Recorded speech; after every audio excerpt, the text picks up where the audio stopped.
So Claudia Pavarini works at the International Energy Agency in the team responsible for the production of the World Energy Outlook, the IEA's flagship publication.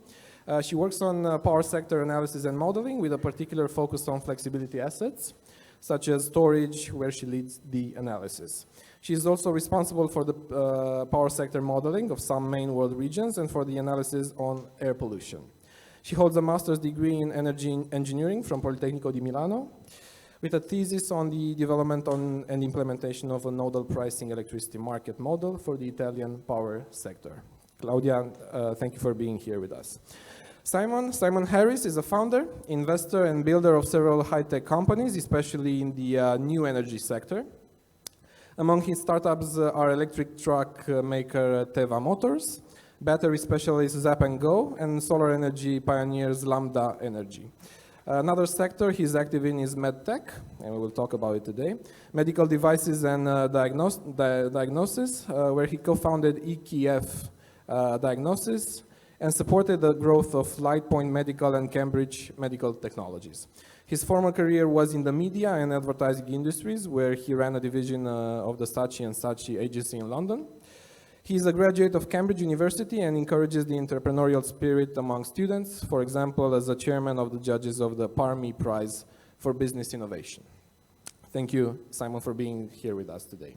Now, before initiating the debate and asking some specific questions to the speakers, I just want to frame a bit the discussion, to frame the topic that we are addressing during this panel. So today, the most important use of batteries are the EVs, the electric vehicles.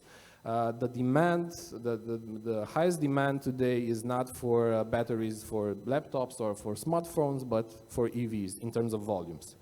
And it's no surprise, since in 2018 the global electric car fleet exceeded 5 million cars. We almost doubled the number of EVs that from year to year. And I'm sure that the figures that are coming in the next decades are even more surprising in a positive way, and Claudia will tell us more about it in the next session.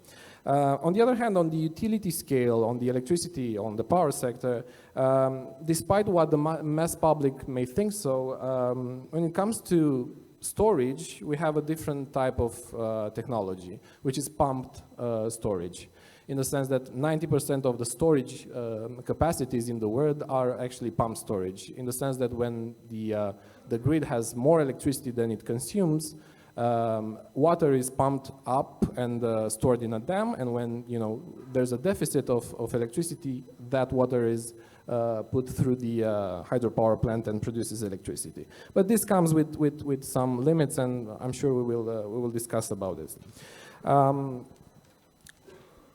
Now, on the other hand, coming back to batteries, we can see that the cost of technology is steeply decreasing. And for instance, in 2013, the lithium-ion battery prices have dropped from nearly 73% today, with a combined cost of a cell and pack at $176 in 2018. I'm pretty sure that the costs are even lower today. And we see this approach more on the utility side, that they are focusing more and more on storage and on batteries technologies. On the other hand, as any other technologies, batteries depend on raw materials, and their extraction can be problematic in some regions and at some point in time. We will try to cover all these topics and many others in the following session. So before jumping into specific topics and specific questions, I would just like to ask both panelists the general question, since we are on a summit that focuses on future and the future of energy specifically with a few sessions. How do you see the future of the energy sector as a whole in general? Claudia. Good afternoon, everyone. First of all, also taking from what I already presented this morning, for sure the future of the energy system will be electrified. That's for sure. I mean, we are using our smartphones, we are using our appliances that are all electric more and more often. So that's taken for granted. And of course, it's going to be more dynamic, more flexible. We need to be flexible. And in order to do so, also more batteries will be deployed, not only in the power system, but also, as you rightly said, of course, smartphone, etc., but also in the transport sector. To add to that, you mentioned hydropower, which is a mature and substantial way of storing energy, but in the future, the number of locations for hydropower is limited by topography and by environmental issues. So increasingly, storage equals batteries. Absolutely. And the questions that we're facing is, what are the costs of those batteries? What's the performance of those batteries? And above all, what are we going to do with those batteries when they reach the end of their lives? So I see some synergies here. So you again see you always see the future of the energy sector in these parameters with flexibility, assets, with storage capacity, and so on and so forth. Yes, as we close our coal stations, as we close our oil-fired power stations, we're going to have increasing renewable energy, which is intermittent, which is at times fragile, and therefore the storage is going to become even more important to provide the link, the missing link from the inertia that was originally provided by these giant turbines in the giant stations, and now, as you call it, it's decentralized, it's distributed. Just one point. Yep. Back in August, there was a power failure in the UK, 9th of August.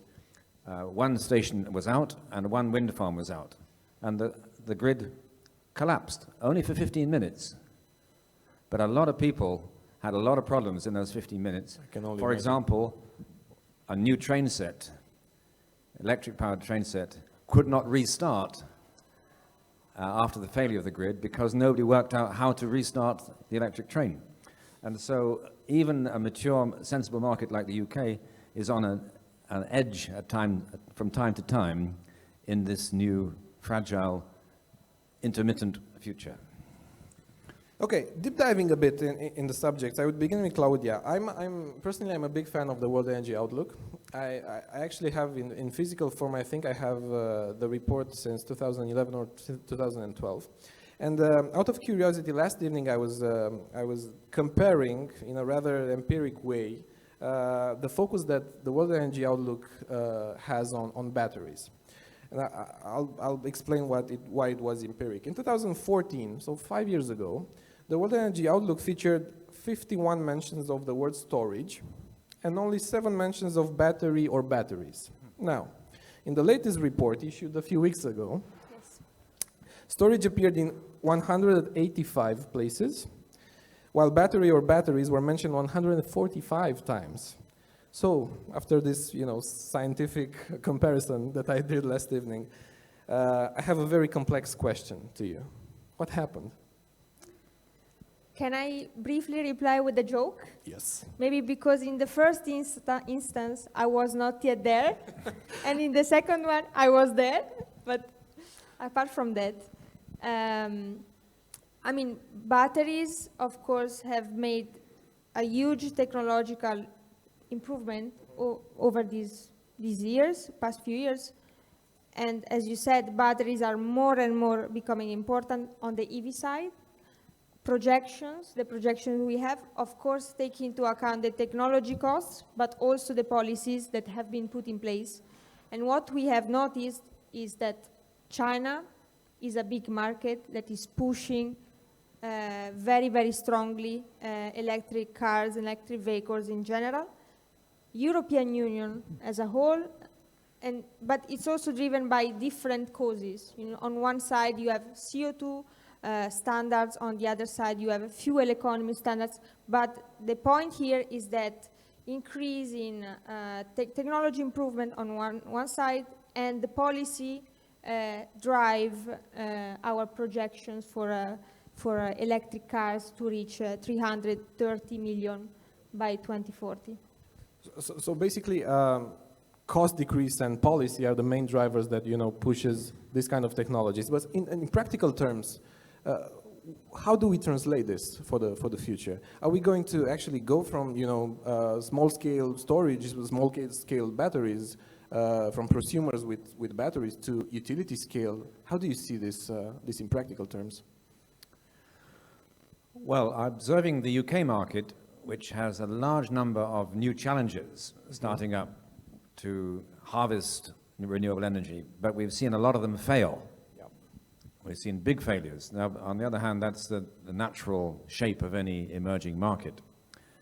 I do believe that even in the UK, solar has a role to play, but of course we are big in wind, and offshore wind is the next growth area as people overcome some of the locational challenges of the offshore location.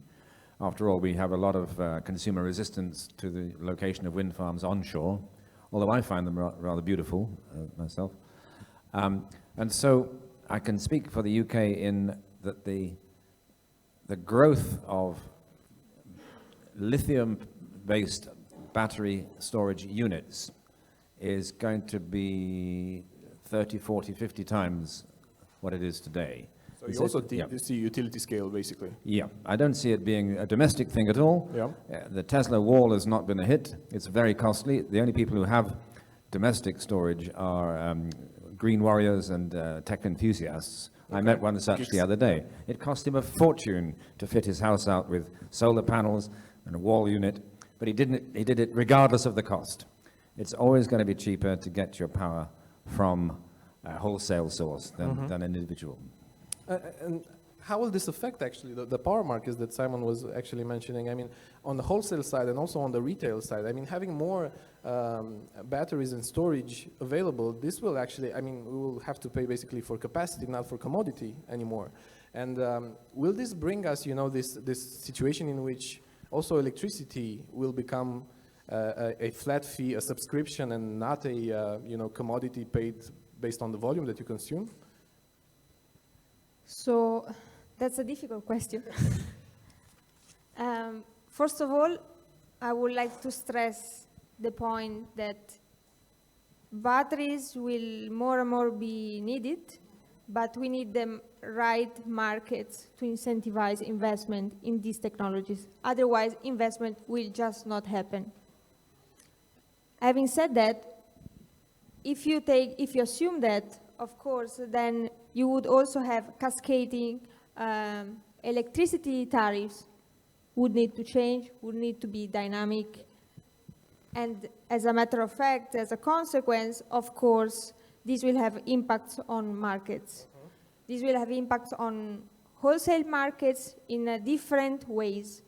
Battery storage is very flexible, modular, so you could actually pair it with renewables. This means that you can actually have, for example, your solar PV farm be more exposed to higher prices. So this will impact wholesale prices as well. And on the other side, you can actually have grid-scale solar battery storage alone. In that case, you would be able to play on the energy arbitrage in wholesale markets, but also on possible capacity markets. So you will be going to compete with peaking plants, such as gas or oil in some cases. But very important point is that once you have battery storage in the system, the existing capacity that you have, thermal, that you still have, will be operating more.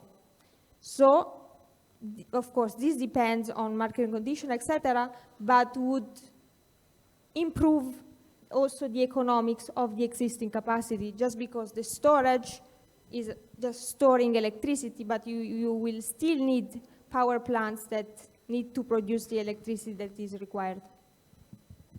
Simon. Well, that's a profound econometric assessment that's beyond my level of competence.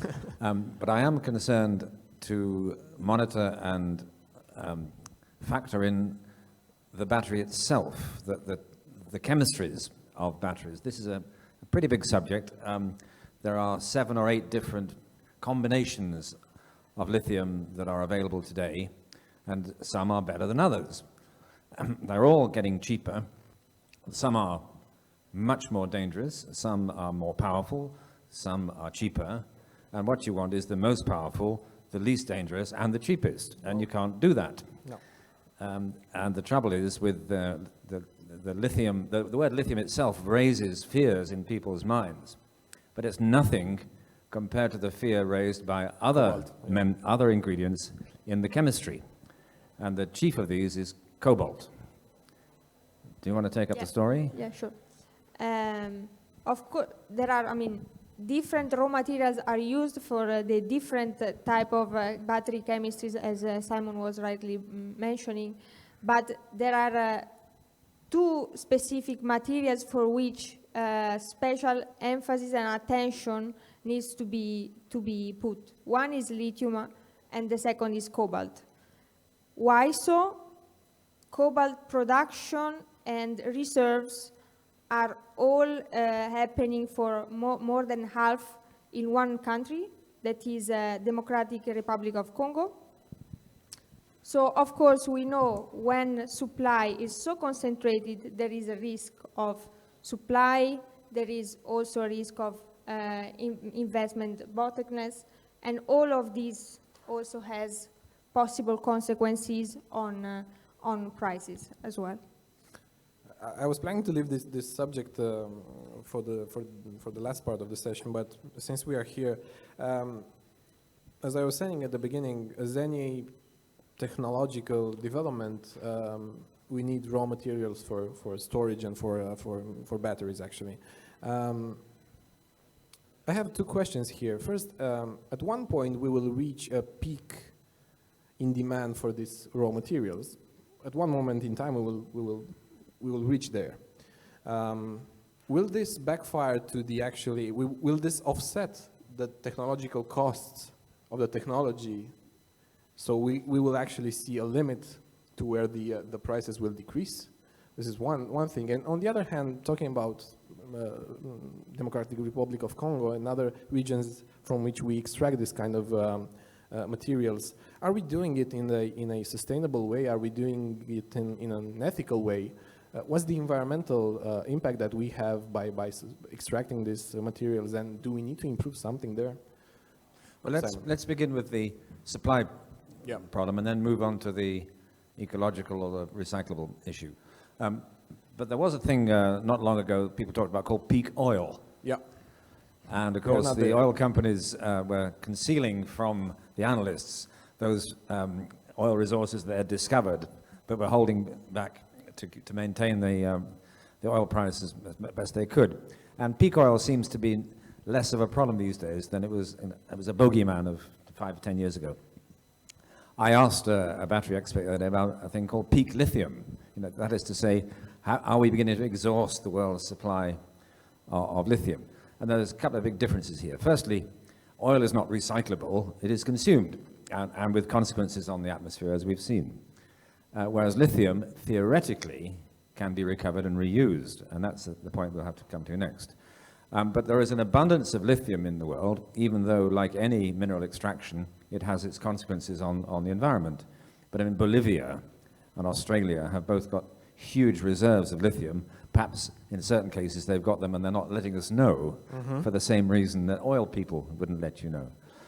So I don't foresee a shortage of the principal element in the mix, the lithium, but the cobalt point, the manganese point, even the nickel points are secondary but important resources that we need to husband. Because the advantage of oil is that there's no monopoly on oil. I mean, there are some major producers that extract and use oil. On the other hand, for cobalt, we have a vast monopoly. So in these conditions, we may reach a peak of cobalt, right? Yeah. So, well, we can do without cobalt.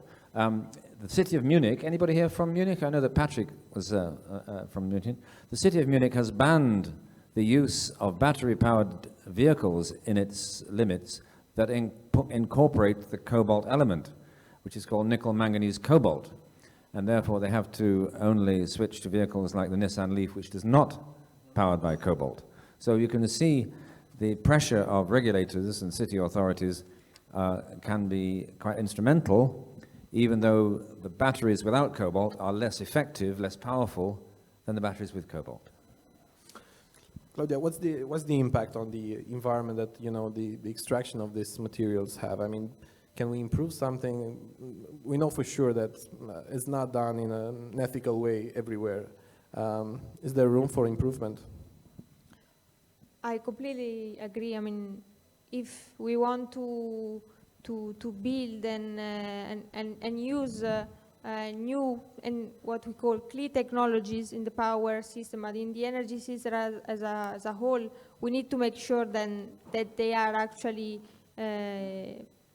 built in a sustainable way. This does not only apply to batteries, this also apply to other clean technologies. I'm saying this because we actually released very recently a report on Africa, and what we discovered is that the vast majority of minerals and also rare materials are actually can be found in Africa, not only cobalt. And so Africa is really the place where not only gas, oil resources can be found, but also these new resources that are very much impacting the geopolitics.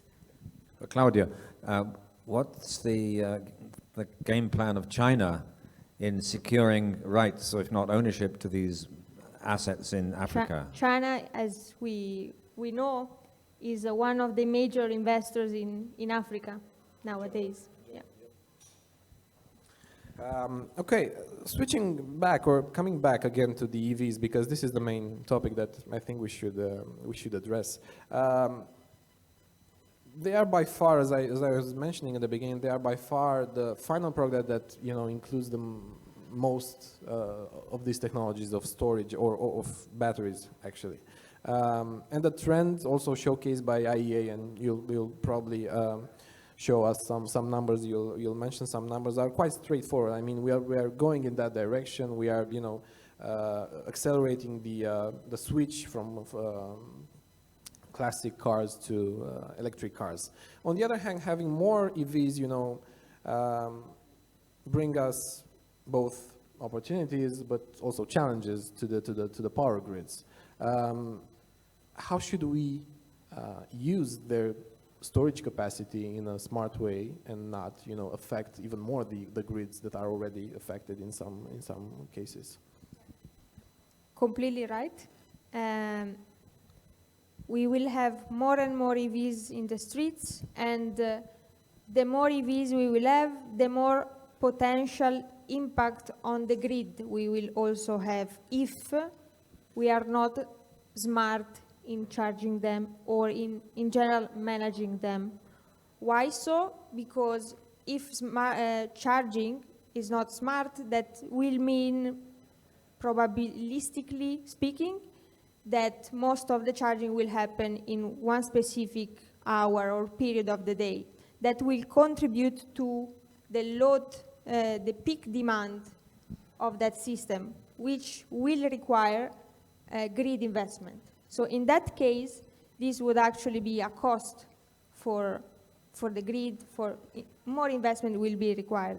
But if you have technology, so if we are actually able to use vehicle to grid, which is not yet mature, we have to say that. It's being tested in California in few regions, but it's not yet there.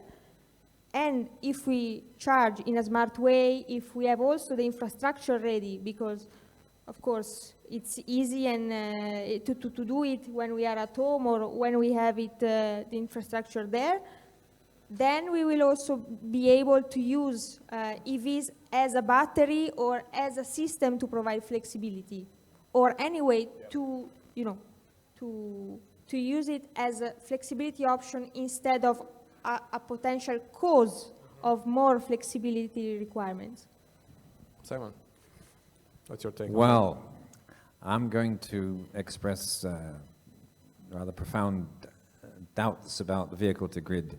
I drive an electric vehicle. I'm not giving any of my electricity back to the grid. I want to keep it. But you'll be paid for it. Well, maybe, but I want to keep it because it's like a precious... Is it more valuable to you than actually injecting it in the grid? Let's get the problem first. I mean, unless and until there's a very, very large number of electric vehicles around, the vehicle to grid is only a theory.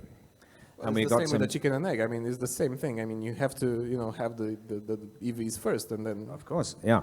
Now, I drive an EV, and I tell you, it's not a pleasant experience trying to get charging.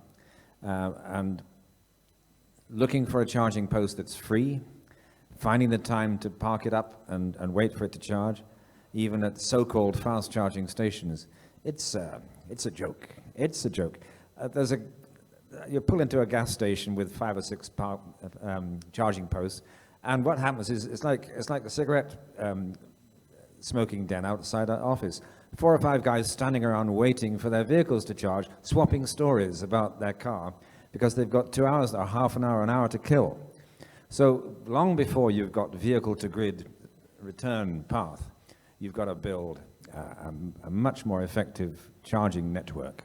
And as I said in my own earlier speech, the place in our mind to do that is at a fast charging station dedicated to the electric vehicle, which puts upon the grid the demand, because most filling stations are connected to the grid by only enough to operate the pumps, the tills, the light, the locks and the rest of it. And they don't have much capacity to fuel cars with electricity as well. And so the owners of the grid have got to either dig up the streets and equip much broader power links to these stations, or possibly the technology we're working on will allow the station to be equipped without reinforcing the grid. I don't know if Claudia was in the story, but I'll explain to you privately. We have the solution to the problem. That's perfect. So basically, without your solution, we are not helping the grid. I mean, the challenges are there. If the batteries from the EVs are not helping the grid, then actually deploying more fast charging is actually increasing the danger of blackouts and so on and so forth. And increasing the investments in the grids there translates into affordability to the end customer. So it's a closed system somehow.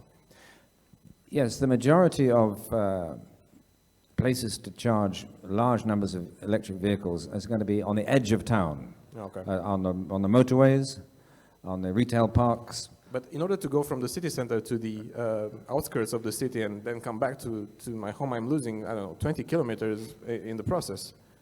So I'm going there to charge it just for 90% of the capacity, basically. Well, firstly, in London we have the ultra-low emission zone now, as well as the congestion zone. So in the future, you won't be able to come into London unless your vehicle is either electric or passes ever stricter emission controls. And so imagine that the gates of the city as a medieval fortress, and you can't come in unless you qualify. That's going to be increasingly the case. Do they have one in Paris? To some extent, to some yes. extent, yeah. But these are... I don't drive there. It's impossible. All right, okay. So to drive in a city, which we consider to be our right in the present day, will become only a limited privilege, yeah. So you're not convinced that, you want money for your battery, that supplies the grid. But I know for a fact that you're okay with giving away your battery for their second life option, let's say. Can you tell us more about this?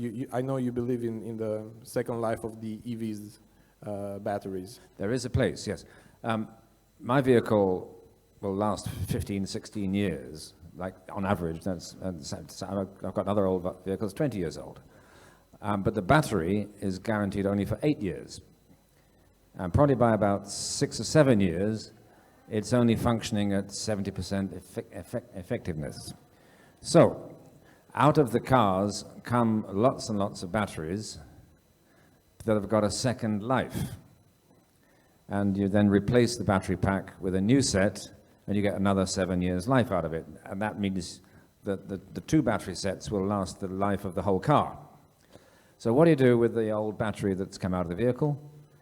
The answer is grid storage, because a partly used, previously enjoyed, as they say in the motor trade, previously cherished battery can come to work in a cabinet or container on a solar farm or a wind farm, because it doesn't have to do such demanding work as a vehicle battery. Just frequency response, or I don't know, storage for a very short time. Yeah. And what happens after the second life?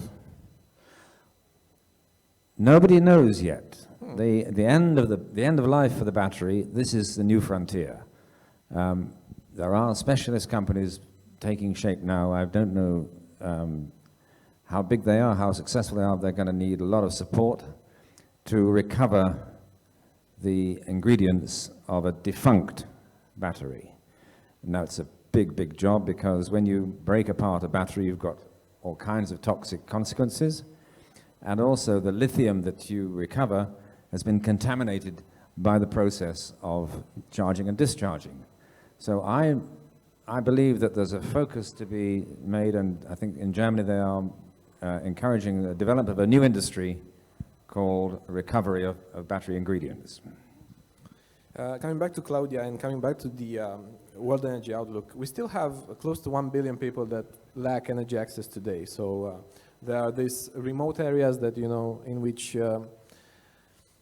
connecting the communities to the grid is not a solution. For most of them, off-grid solutions, decentralized production, small-scale PVs, and this kind of technologies can actually help them, you know, break away from the vulnerability situation that they are part of, that they are in. Considering this framework, considering this context, how can batteries, not storage, but mainly batteries, can help this process of, you know, gaining and providing universal access in the next decades? Batteries can help a lot. You rightly said 850 million people today lack access to electricity, and a much larger number uses traditional biomass. But for electricity access, what our executive director always says is that when you lack access to electricity, we, like Europeans or American, etc., we are not in the position of saying these people cannot use coal. Exactly. They need, their priority is to get electricity. Absolutely.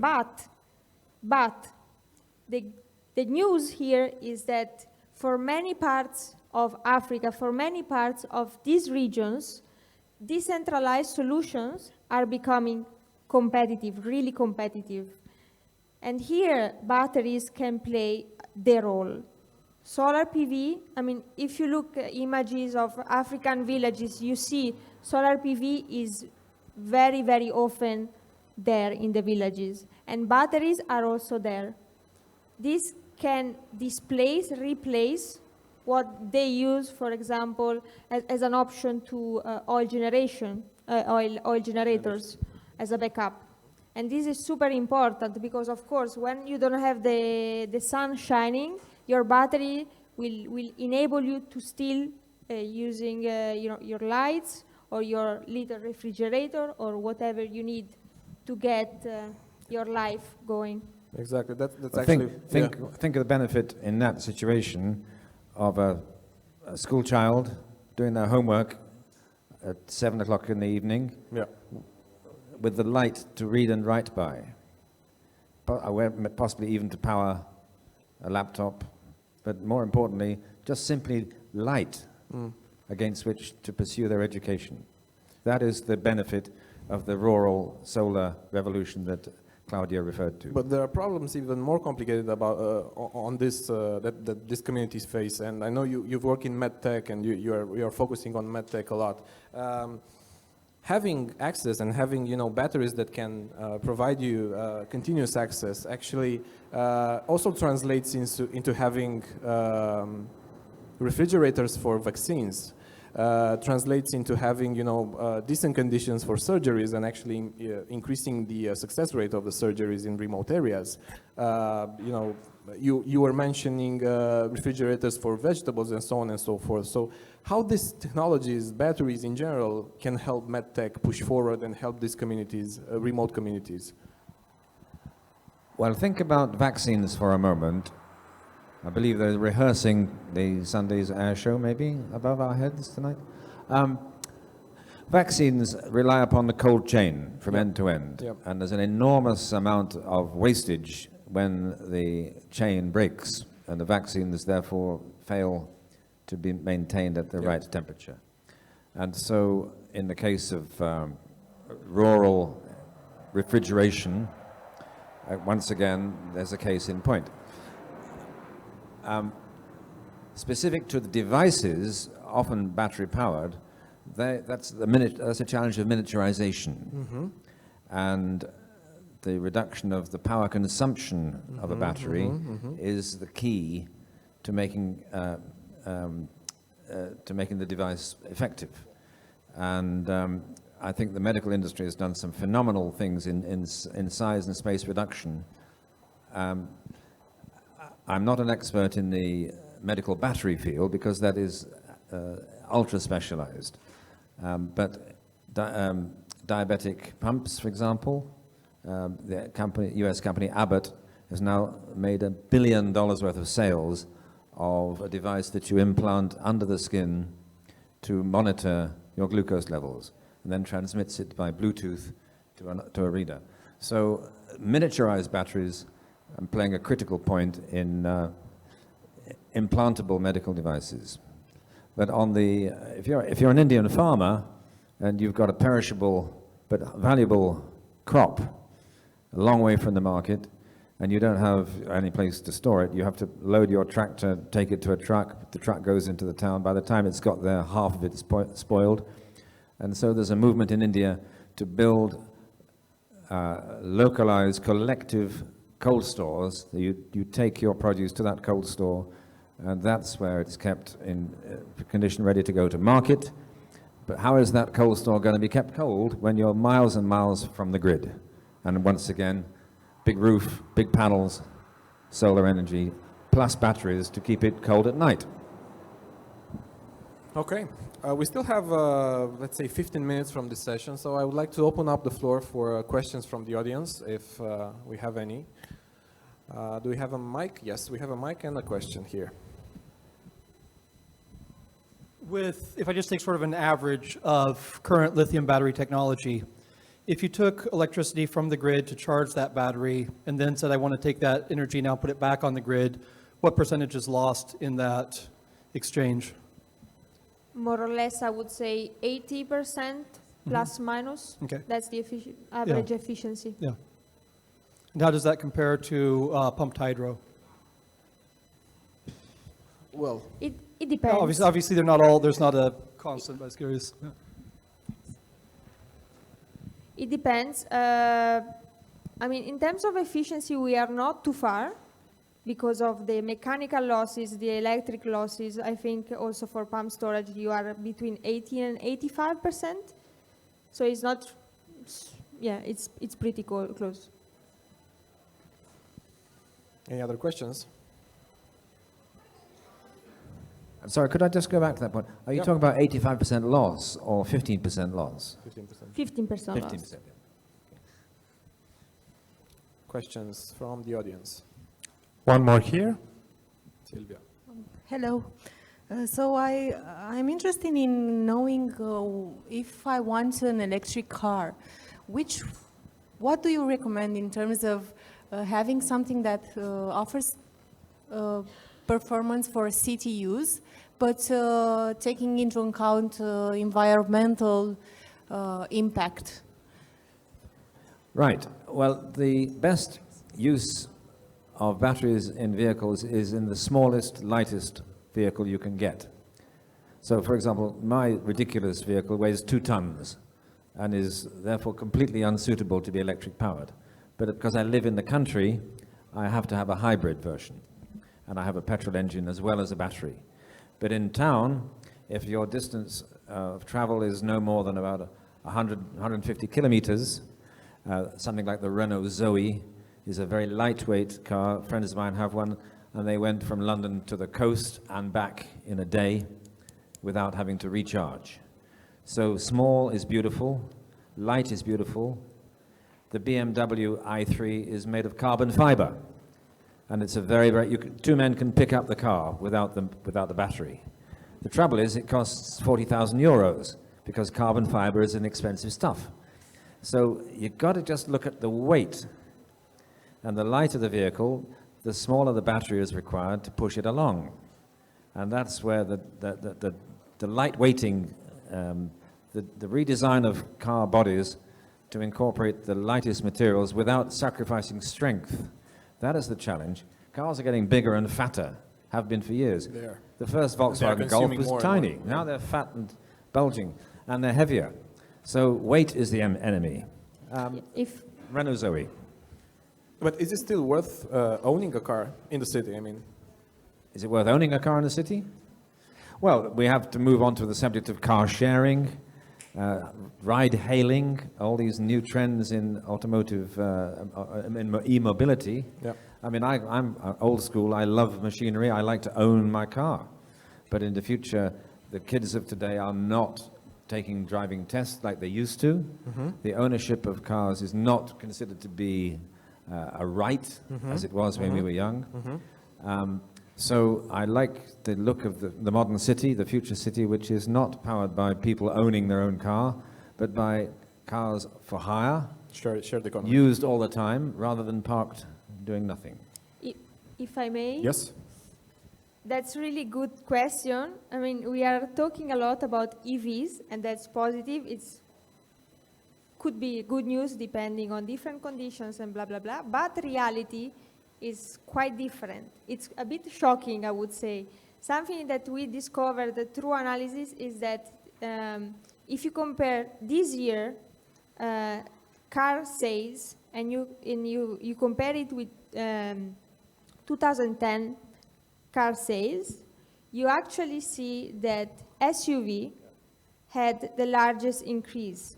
They went from around less than 20% in 2010 to almost 40% in Europe. And this number, I checked, of course, before saying I checked, and it's very similar to Romania as well. Romania has 35% car sale of SUV. So that's good, but we need to take into account what reality shows. Reality shows that more and more people are used and want to buy big, heavy cars that are also more difficult to electrify. But it's obvious because it's less and less space in the city, so we buy bigger cars, right? I mean, it's obvious. Any other questions from the audience? Final question, actually. And if not, final remarks. Claudia, final remarks on the future of storage as a whole and batteries. Hopefully, the future of storage will be bright. It seems so for electric vehicles, for power sector as well. Today we have around 8 giga of battery capacity installed, and what we project for the future is around more than 300 giga. The surprise here is the country that is contributing the most. It's India. We will never say that, but it's actually seems to be happening. Why? Cooling demand is something that we never talk about, but cooling demand in many regions will really grow very strongly, coupled with solar PV generation that in India has super large potential. This will create a very, very strong market for battery. So.